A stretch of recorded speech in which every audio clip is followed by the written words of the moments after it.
Now, should I watch John Wick 1 or John Wick 2? Hey, Ryan. Oh, Cody! Hey, you know what? I got a movie for you, and it's neither one of these movies. You should go see John Wick Gets a Sex Change.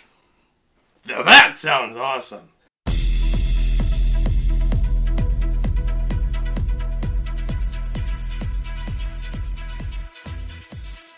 What's going on, guys? Ryan O'Toole back here again, giving you guys a special movie review, and you may be wondering who this guy is sitting to my very right. This is one of my good subscriber friends, Cody Lamoreau. He came all the way up from Maine to come see Atomic Blonde with me. Cody, say what's up to my fans. Oh, what's up, Ryan's fans? So, yeah, I've been following this guy for quite a long time. I haven't really had the chance to meet him, and now I have, and I'm excited to talk about Atomic Blonde with you, Ryan. Of course, Atomic Blonde is directed by David Leitch, who is directing Deadpool 2 coming up, and he's also one of the directors of John Wick.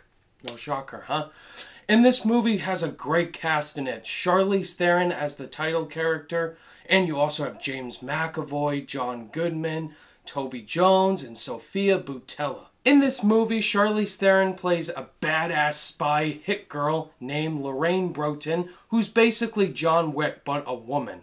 And the plot is it takes place in 1989 in Berlin, Germany, when the wall was just about to come down. And there's this list, there's this guy, this other assassin that's been killed by someone else, and Charlize Theron's character is brought in to try to find the person who has this list to hopefully get the wall to come down and to end all this hell that's going on. And along the times in this movie, Charlize Theron's beating up all these other guys, trying to, of course, find this list, which is brought up a lot of times. I was actually really excited to go see this movie, not only for the fact that it is a John Wick-esque type of movie starring Charlize Theron and James McAvoy, but the plot from the trailers, from the marketing, looked like it could be something very interesting and very different than what John Wick has already got us. And, I mean, come on. We already knew the action scenes were going to be fantastic, which, by the way, they are. So, Ryan, why don't we get into the positives? Cody just brought it up.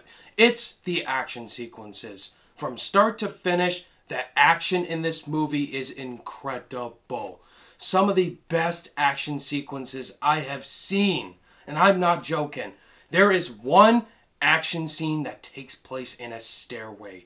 It blew my mind. The way that it was shot, the way it was handled, handheld cam, and it was bloody and gruel, and that's what this movie is. It delivers on the action aspect. Yeah, I completely agree with Ryan. The action sequences in this movie are breathtaking, they're brutal, they're bloody. They actually remind me quite a bit of the grittiness and the realism that we got with the Daniel Craig James Bond films. And unlike other films where the violence would take place and you see characters get up, the characters are hurt, they're damaged, and it's really hard for them to fight on, so it's very realistic in that sense. James McAvoy and Charlize Theron in this movie completely kill it. Yes, they're the best characters in this movie by far. Charlize Theron totally delivers this role. She kicks so much ass. And James McAvoy, too. He has that charisma, that sense of humor that he brings extremely well. And I really did like the chemistry and the back and forth between them. Next, let's talk about let's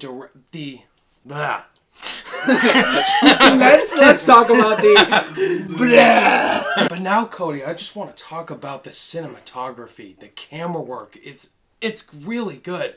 There's one sequence that takes place, this car chase, we were watching it. It almost looked like it was going to be shot in one take. Like the director was sitting right in the car, the cameraman, he's like showing the action, going all around.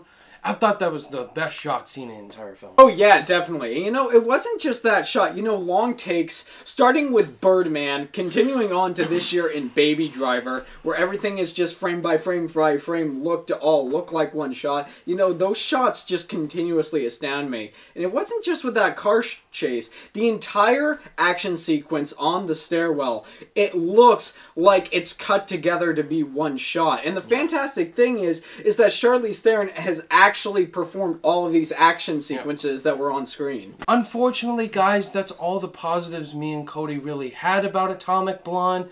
I found this film really disappointing in a lot of aspects. So let's talk about the negatives. And the first one I just want to say off the bat, I want to talk about the score in this movie. It's nothing but the same songs over. It's like a techno beat that keeps playing that you saw in the trailer. And they play just a lot of songs that really aren't that memorable. I don't see them kind of fitting into this movie. Yeah, no, it was kind of like the opposite of Baby Driver. Both of these movies tried to use music in a very stylistic sense, but I feel as though Baby Driver, what Edgar Wright did, what he used the music for, connected with every single thing. If someone was counting money, if someone was driving away, if someone was shooting a gun, everything just fit perfectly. A lot of the songs in Atomic Blonde, I mean, I don't personally feel like all of them were misused, but so many times in this film, there were choices of songs that felt like they were out of place. Yeah, you were saying with Baby Driver, like the editing fits those songs perfectly, but here it just doesn't.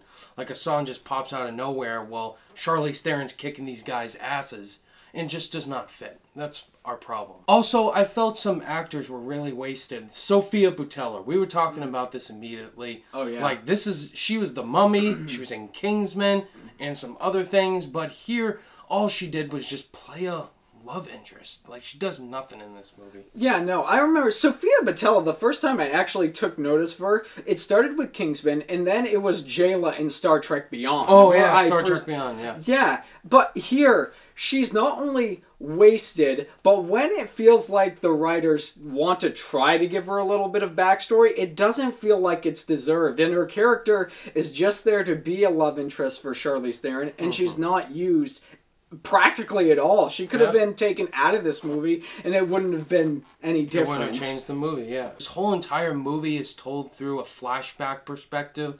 Like, basically, Charlize Theron and them are sitting in a investigation room, like talking about the past, goes back in the past to the present and back and forth like a pinball machine, and it just does not flow properly at all. No, it doesn't, and I think that's also partly because the editing was really, really choppy at points in this.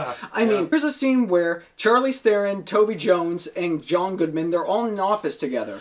And then it's back to Berlin, Germany. And then it's back to the office. And it's spliced together. It feels choppy. It feels uneven. And it kind of slows the pacing of the movie way down. Absolutely, yeah. Those are the worst scenes in the film where I got really bored watching. Just want to get back to Charlize kicking ass.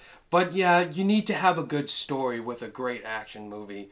And this movie really didn't have a great story at all. The story in here, it's a story you've seen a million times over and over and over again. I mean, the number one film I thought of coming out of this movie was Skyfall.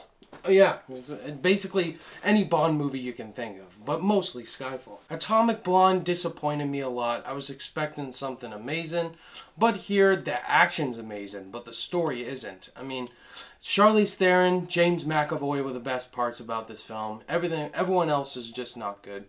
But Atomic Blonde, it's a popcorn, fun action movie. I do recommend it if you're an action fanatic. You want to see some great action scenes. This movie has those indeed. But as a film overall, I was really disappointed. In all honesty, I would also like to see not a film in this universe, but I'd like to see a character piece around Charlize Theron's character in this movie, because her character was very intriguing. But overall, using your rating scale, I'm going to give this movie a 2 out of 5 stars.